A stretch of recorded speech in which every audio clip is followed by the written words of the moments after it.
माननीय श्री राहुल गांधी जी आपके बीच एक जोरदार नारे से कांग्रेस पार्टी, श्री राहुल गांधी, इंडिया गठबंधन। मैं कहूँगा लड़ेंगे जीतेंगे, लड़ेंगे लड़ेंगे। मैं अनुरोध करूंगा हमारे अध्यक्ष माननीय श्री देवेंद्र यादव जी से, हमारे सबका स्वागत और अभिनंदन स्वीकार करते हुए आदरणीय श्री राहुल गांधी जी आपके बीच पहुंचे। चुनाव प्रचार का आज आखिरी दिन है। हर कोई अपनी ताकत झोंकने में लगा है, चाहे भारतीय जनता पार्टी हो या कांग्रेस पार्टी। दिल्ली की अगर हम बात करें, दिल्ली के अंदर उत्तर पूर्वी लोकसभा क्षेत्र से कन्हैया कुमार गठबंधन उम्मीदवार के समर्थन में राहुल गांधी आज आने वाले हैं जीटीबी के अंदर, और हमारे बीच में कांग्रेसी कार्यकर्ता बीच में है। तरुण जी, क्या नजर आता है इस बार का माहौल? देखिए, माहौल आपके सामने है। दिल्ली की जनता और पूरे देश की जनता इस बार बदलाव चाहती है, और पिछले 10 साल का जो कुशासन भाजपा ने देश के अंदर फैलाया है, उसके प्रति हर एक मतदाता मतदान का इंतजार कर रहा है।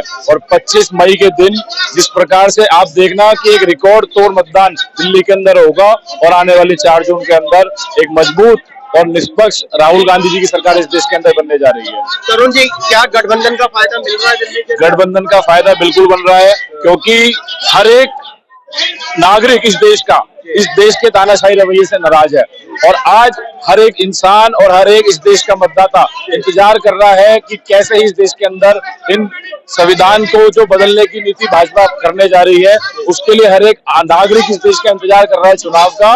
और आप देखना, आने वाले समय में राहुल गांधी जी की सरकार, गठबंधन, इंडिया गठबंधन बहुत ही भावुक। कन्हैया कुमार की बात करें तो क्या परिणाम आने वाला है? कन्हैया कुमार एक ऐसा प्रत्याशी उत्तर पूर्वी दिल्ली लोकसभा को मिला है जो एक शिक्षित और एक पढ़ा लिखा, जिसके नाम के आगे डॉक्टर लगता है। अगर आप समझिए कि अगर एक डॉक्टर इस क्षेत्र का नेतृत्व करेगा, तो आने वाले समय में उत्तर पूर्वी दिल्ली की क्या तस्वीर होगी, ये आप और हम भलीभांति समझ सकते हैं, क्योंकि एक शिक्षित पढ़ा लिखा युवा ही इस देश को आगे बढ़ा सकता है।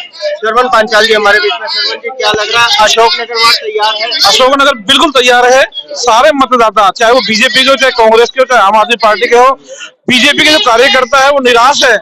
उनका जो 25 तारीख को वो उस अधिकार को दिखाएंगे जो मनसा सोच के उन्होंने पिछली बार मनोज तिवारी को पिछले 10 साल से जिताते आ रहे हैं। अशोकनगर का क्या घर घर के अंदर प्रचार पहुंच चुका है? अशोकनगर में घर घर प्रचार चल रहा है। अशोकनगर के अंदर आम आदमी पार्टी की कार्यकर्ता और कांग्रेस के कार्यकर्ता सभी अपने अपने लेवल पे घर घर जाके प्रचार कर रहे हैं। क्या ये गठबंधन दिल्ली विधानसभा में भी रहेगा या उसमें खत्म? देखिए, ये सीनियर अथॉरिटी के हाथ में है, वो क्या चाहते हैं क्या नहीं चाहते। लोकसभा के अंदर जो गठबंधन हुआ है, इसका काफी फायदा होगा मेरे ख्याल से दिल्ली सरकार, दिल्ली का। आप क्या कहना चाहेंगे? कन्हैया कुमार जीत रहे हैं? बिल्कुल, कन्हैया कुमार जीत रहे हैं और जनता हमारे साथ है। कन्हैया कुमार को जिताने के लिए तैयार है, क्योंकि बीजेपी से परेशान हो चुके हैं लोग। 10 साल से मनोज तिवारी जी ने कुछ भी नहीं किया है, इसलिए कन्हैया कुमार जी जीत रहे हैं। अशोकनगर में काम नहीं हुआ? नहीं, कोई काम नहीं हुआ। हमने तो कभी तिवारी जी को देखा ही नहीं। तो कन्हैया कुमार जीत रहे हैं? बिल्कुल, कन्हैया कुमार 100% जीत रहा है। क्या कहना चाहेंगे? मैं कहना चाहता हूँ, अभी तक मनोज तिवारी जी का 10 साल का रिकॉर्ड कोई बूढ़ा बच्चा बुजुर्ग उसे जानता नहीं, 10 साल में कोई जानता नहीं। कन्हैया कुमार जी को हर व्यक्ति जानता है। अभी उन्हें कुछ टाइम हुआ है, 20-25 दिन में हर व्यक्ति जान गया कि वो एक पढ़े लिखे व्यक्ति है और लोगों का काम कर सकते हैं। गठबंधन की बात करें तो हमारे बीच में करदमपुरी से मंडल अध्यक्ष अतुल तोमर जी हमारे बीच में, भाई आम आदमी पार्टी के कार्यकर्ता विजय गौड़ जी भी है, इनसे भी बात कर लेते हैं। ये भी इस रैली के अंदर आए हैं। क्या कहना चाहेंगे कन्हैया कुमार के लिए? कन्हैया कुमार जी के लिए की बात कहना चाहता हूँ कि वो शुरू से ही जो देशभक्ति के लिए है, या फिर हमारे जो भी उन्होंने अभी तक बोला है, हम ये चाहते हैं कि कन्हैया जैसे लोग संसद में आए और अपनी हमारी आवाज बुलंद रखें, क्योंकि हमने मनोज तिवारी को देखा है 10 साल में उन्होंने क्या किया है, आज तक वो गिनवा नहीं पा रहे। 10 साल में 10 काम भी नहीं गिनवा पा रहे। अपना सिग्नेचर ब्रिज का काम कहते हैं कि सिग्नेचर ब्रिज हमने चलाया, हमने बनाया, झूठ बोलते हैं। यहाँ तक कि सेंट्रल स्कूल भी अभी तक चालू नहीं हुआ 10 साल में। तो मैं उनकी बातों पर विश्वास नहीं करता हूँ, क्योंकि अभी ये कन्हैया कुमार जी को हम सबको एक मौका देना चाहिए, क्योंकि कन्हैया कुमार जी यंग है। क्या लोकसभा की जनता मौका दे रही है इस बार? जी दे रही है, बिल्कुल देगी इस बार मौका, क्योंकि हमें ये लग रहा है कि इस बार बहुत जबरदस्त फाइट है। अरविंद केजरीवाल जी को जो इन्होंने अंदर किया, जो तानाशाही चलाई बीजेपी सरकार ने, उसका पब्लिक मुंह तोड़ जवाब देने को तैयार है। और आने वाले 25 तारीख को 25 मई भाजपा गई का वाला नारा सिद्ध होगा। जेल का जवाब वोट से। जी बिल्कुल, जेल का जवाब वोट से ही जनता तैयार बैठी है। 25 मई भाजपा गई। राहुल जी, आपके चैनल के माध्यम से बोलना चाहता हूँ, बताना चाहता हूँ कि आप भी यही हैं, मैं भी यही हूँ। इस बार मनोज तिवारी जी का सुपड़ा साफ होने जा रहा है उत्तर पूर्वी दिल्ली से। यंग युवा पढ़े लिखे डॉक्टर साहब कन्हैया कुमार को लोग तैयार बैठे अपने सर पर बैठाने के लिए, उनको मौका देने के लिए। जी, मैं यही जनता से अपील करना चाहता हूँ, उत्तर पूर्वी दिल्ली की जनता से, कि सभी लोग इस बार डॉक्टर कन्हैया कुमार को मौका दे। बैलेट नंबर 2 उस पर बटन दबाए और भारी संख्या में उनको वोट देकर सफल बनाए। भाजपा वाले ये कह रहे हैं कि आम आदमी वाले कांग्रेस के साथ नहीं चल रहे, कांग्रेस वाले आम आदमी के साथ नहीं चल रहे। ये इस रैली के माध्यम से पता लग रहा होगा। अभी मेरे पीछे भी बहुत सारे आम आदमी पार्टी के साथी गए हैं, मैं भी आम आदमी पार्टी का साथी हूँ। तो आपके चैनल के माध्यम से आप और भी सैकड़ों लोग आ रहे हैं पीछे से, आगे पीछे से। दोनों पार्टियां गठबंधन के साथ, मजबूती के साथ डॉक्टर कन्हैया कुमार को भारी संख्या में वोट देकर विजयी बना रही हैं 25 मई के दिन। जनसभा को सुनने के लिए संजय गौड़ अपनी पूरी ताकत के साथ में यहाँ पे टीम को लेकर के आए हैं। संजय गौड़ जी, क्या लग रहा है इस बार? देखिए, जनता बदलाव चाहती है। देश में जो त्राहिमाम मोदी सरकार ने कर रखा है और जमुना पार के अंदर क्या स्थिति है, ये आप सभी लोग जानते हैं। एक विकल्प के रूप में डॉक्टर कन्हैया कुमार, पढ़ा लिखा शिक्षित व्यक्ति हमारे बीच में, तो उस विकल्प को जनता चुनने जा रही है और बदलाव होने जा रहा है। क्या गठबंधन कामयाब है? गठबंधन 7 सीटों पर बहुत भारी भरकम वोटों से इलेक्शन जीतेगा, ये मैं आपको गारंटी देता हूँ। क्या ये गठबंधन 7 महीने बाद भी बरकरार रहेगा? देखिए, अभी जो है ना, जो घर के अंदर दुश्मन बैठा है, इसको बाहर करने की हमारी लड़ाई है। आगे की लड़ाई आगे देखी जाएगी। क्या कहते हैं बाबू जी, तैयार है? बिल्कुल तैयार है। 101% गठबंधन हमारा चल के रहेगा और लास्ट तक रहेगा और विजयी रहेंगे, भारी मतों से विजयी रहेंगे। तैयार है युवा इस बार? गठबंधन जिंदाबाद है और जिंदाबाद रहेगा। हम जिताएंगे, सब जिताएंगे, आएगी गठबंधन ही। दिनेश बॉबी जी, क्या लग रहा है? गठबंधन 400 सीटें जीतेगा इस बार और 7 सीटें कांग्रेस दिल्ली की 7 के 7। नौजवान तैयार है? बिल्कुल तैयार है, आगे बढ़ के हिस्सा ले रहे हैं। आप देखें कितना जोश है लोगों में। जो भी देख रहा है वो सिर्फ कन्हैया राहुल ही कर रहा है। आपका क्या कहना है? राहुल गांधी 405 सीटें, मोदी जी की 105 सीटें। युवा के साथ दिल्ली की 7 सीटें मोदी जी जिंदाबाद। और हमारे जो लवली पापा है ना, वो भूल जाए कि उनकी कोई सीट थी यहाँ पर। कांग्रेस और गठबंधन, इनको कोई हराने वाला पैदा नहीं है। मोदी जी की हर जगह फ्लॉपिंग मिली है, जितने वादे करे सब फ्लॉप मिले, जितने काम बताया उन्होंने कुछ नहीं मिला। 2 करोड़ नौकरी खत्म, कारोबार खत्म, जो वैक्सीन लगवाई थी अब वो भी जाने वाले हैं बेचारे। हो सकता है तुम्हारा मेरा भी नंबर आ जाए। मोदी जी अब कहीं नहीं बचते, बस बाय और टाटा उनको कर दिया। गौड़ जी, क्या लग रहा है इस बार? देखिए, जिस तरह से मेहनत कर रहे हैं हमारे नेता राहुल गांधी जी और इंडिया गठबंधन के प्रत्येक नेता जो मेहनत कर रहे हैं, मुझे लगता है कि बदलाव आएगा और निश्चित रूप से आएगा। हम करीब 340 सीट पे बढ़त बना चुके हैं और वो 340 सीट हमारी पक्का आने वाली। हवा में बोल रहे हैं जमीन से? जमीनी बोल रहा हूँ मैं। उत्तर भारत का लगभग प्रत्येक राज्य का दौरा कर चुका हूँ, वहां से जो फीडबैक आया उसके अनुसार मैं आपको बता रहा हूँ। वैसे हवा में वो नहीं बोल रहा। और 100% इंडिया गठबंधन की सरकार 4 तारीख को बनने जा रही है। और ये जो कह रहे हैं 400 पार, मैं समझ रहा हूँ उनका 400 के पार जो सीट आएंगी ना, वो आएंगी एनडीए की। 400 नीचे हमारी आएंगी। 340 हो रहा हूँ तो 340 हम बता रहे हैं, हो सकता है 400 हमारी आ जाए। 400 के बाद जो 401 से लेकर 543 तक गिनती है वो आएंगी इनकी, एनडीए की। हमारी आ रही है 400। कन्हैया कुमार बनाम मनोज तिवारी बारे आप जानते ही है। 10 साल से इसका चेहरा देखा नहीं, अब ये आ रहा है बाहर मार्केट में। 10 साल से ब्राह्मण विरोधी इसने काम किए हैं, ब्राह्मणों के कार्यक्रम में नहीं आया है। कितने समाज सम्मेलन हुए ब्राह्मणों के, उसमें गायब रहा है ये व्यक्ति। इसको हम विरोध करते हैं। ब्राह्मण समाज ने इसको विरोध किया है। ब्राह्मण समाज ने जो समर्थन दिया है कन्हैया कुमार को दिया है।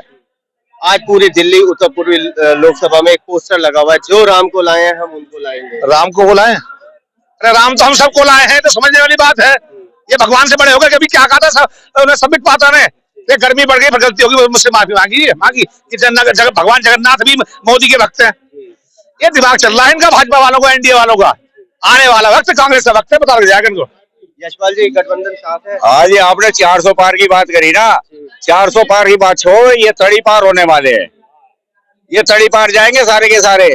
और दूसरी चीज, ये जगह जगह इन्होंने राम को लाने के पोस्टर लगा रखे हैं ना। मैं इनसे 2 सवाल कर रहा हूँ।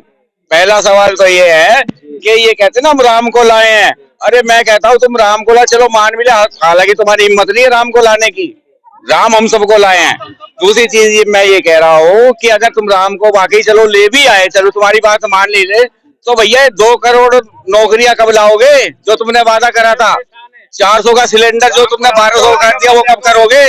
किसान आत्महत्या कर रहे हैं, वो कब, उनको कब रोकोगे? तुमने कहा था कि 2022 में सबको मकान देंगे, वो मकान कब दोगे? उस पर तो ये बात करते नहीं है। सीधा इनका ये धर्म के नाम पर राजनीति कर रहे हैं। ये धर्म के नाम पर राजनीति कब तक चलेगी भाई साहब? मुझे ये बताइए, धर्म के नाम पर राजनीति कब तक चलेगी?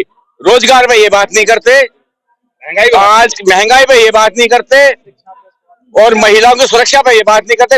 रोजगार की आप बात कर रहे हैं, मोदी जी का कहना है आत्मनिर्भर बनो, किसी के निर्भर मत बनो। भैया मुझे बताइए, आत्मनिर्भर बनने की बात तो उसकी बात सही है, लेकिन मैं तो ये कह रहा हूँ कि हर आदमी आत्मनिर्भर तो नहीं बन सकता। मुद्रा लोन लो और काम करो। हमारा वाल्मीकि समाज बिल्कुल नीचे का नीचे और हो गया, इतना परेशान है कि नंबर रोटी के लाले पड़ रहे हैं। नौकरी है नहीं है, बेचारे मोहल्ले में कोई कहीं कर रहा, कोई कहीं कर रहा। कितने आदमी शिविर में मर गए, क्या करा जाए, मजदूरी नहीं है। इतने परेशान है, ये हमारे दिल को बता के नब्बे हम कितने रोते हैं।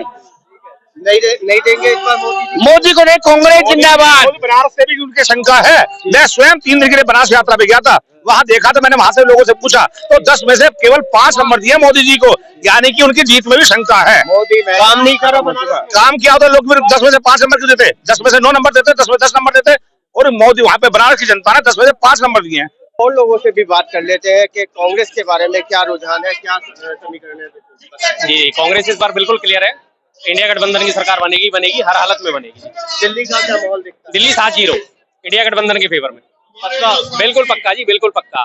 एक मामूली सी नॉर्थ ईस्ट जहाँ पे हम आज खड़े हैं, इसका एक थोड़ा सा टक्कर में लगता था कि मनोज तिवारी शायद अपनी सीट निकाल जाएंगे, लेकिन उसके समर्थकों ने जो हमला करा वो उन्होंने अपने ताबूत में कील ठोक ली, और बचा कुचा जो उम्मीद थी वो भी उन्होंने खत्म कर दी। आज देखने में आ रहा है कि पूरी दिल्ली के अंदर, पूरे देश में एक पोस्टर लगा हुआ है, जो राम को लाए हम उनको लाएंगे। देखिए जी, सबसे बड़े मंदबुद्धियों का ये काम है कि जो राम को लाए हम उनको लाएंगे। मैं जानना चाहता हूँ लोगों से कि जो राम की इतनी बात करते हैं, जय श्री राम के बारे में बात करते हैं, श्री राम को प्रभु अवतार को मनुष्य रूप में कौन लेके आया था? अगर कभी उन्होंने रामायण पढ़ी होगी तो शायद उनको पता चलता है इस बारे में कि मनुष्य अवतार में प्रभु श्री राम को लाने वाले सबसे पहले श्रृंगी ऋषि, उन्होंने यज्ञ करा, यज्ञ करने के उपरांत उन्होंने प्रसाद दिया माता कौशल्या को और श्री दशरथ जी को। अब जब ये 3 लोग जो इसमें बात में शामिल होते हैं कि इन 3 लोगों की बदौलत प्रभु श्री राम ने मनुष्य रूप में अवतार लिया, तो असल में तो लाने वाले ये लोग हैं, प्रभु श्री राम, श्रृंगी ऋषि और कौशल्या माता। तो ये 3 कहां से आ गए? क्या ये 3 लोग चुनाव लड़ रहे हैं? क्या ये 3 लोग कहीं लोकसभा का इलेक्शन लड़ रहे हैं कि जिनको ये कहते हैं कि जो प्रभु राम को लाया हम उनको लाएंगे? तो लेके आओ, आप उन्हें जाओ स्वर्ग, लेके आओ प्रभु श्री मोदी जी जी को भी। मोदी जी अपने भाषणों में कह रहे हैं कि अभी तक ट्रेलर देखा है, पिक्चर अभी बाकी है। वो देखिए जी, ऐसा ट्रेलर अगर इतना खतरनाक है, जिस ट्रेलर में अगर मणिपुर में बहन बेटियों की निर्वस्त्र परेड हो रही हो, तो ऐसा ट्रेलर हमें नहीं चाहिए, ऐसी फिल्मों में नहीं चाहिए। दूसरी बात, अगर हमारी पहलवान बहन बेटियां जब हमारे देश का मान सम्मान रखती हैं, नाम रोशन करती हैं, मेडल जीत के लाती हैं, तब उन्हें पूरा देश ही आंखों पर बिठाता है। लेकिन जब वो अपने हक के लिए आवाज उठाती हैं तो इसी सरकार में उनकी सुनवाई नहीं होती। जो उनका आरोपी है खुलेआम घूमता है और बाकायदा मेडल लेके घूमता है, दबदबा था, दबदबा है, दबदबा रहेगा, इस बारे में उसकी बातें करी जाती हैं। तो ऐसा ट्रेलर हमें नहीं चाहिए, किसी भी कीमत पे नहीं चाहिए।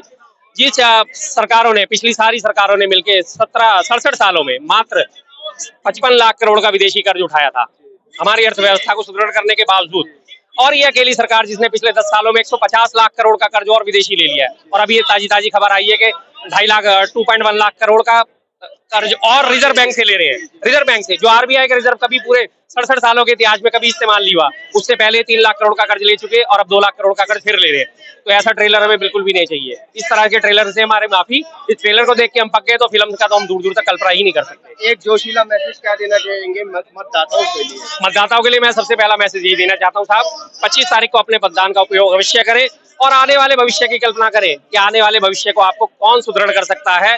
ये कांग्रेस ही थी जिसने आपको आज तक इतनी उम्मीदें दी, इतनी आशाएं दी, इतनी सफलता दी, और ये वापस आके 10 साल में पुराने ये वापस आदिम युग में ढकेल रहे हैं। तो इनको छोड़ के और वापस कांग्रेस और इंडिया गठबंधन का हाथ थामे और वोट करने जरूर जाएं। दूसरी बात, आपके अड़ोस पड़ोस में कुछ लोग ऐसे जरूर होंगे, हर चुनाव में 5 से 10% लोग ऐसे होते हैं तो जो एंड मोमेंट में देखते हैं यार किसको दें, तो आप लग गए कम से कम उनको कन्विंस करी जाए कि भाई आप लोग दो और इंडिया गठबंधन को वोट दो।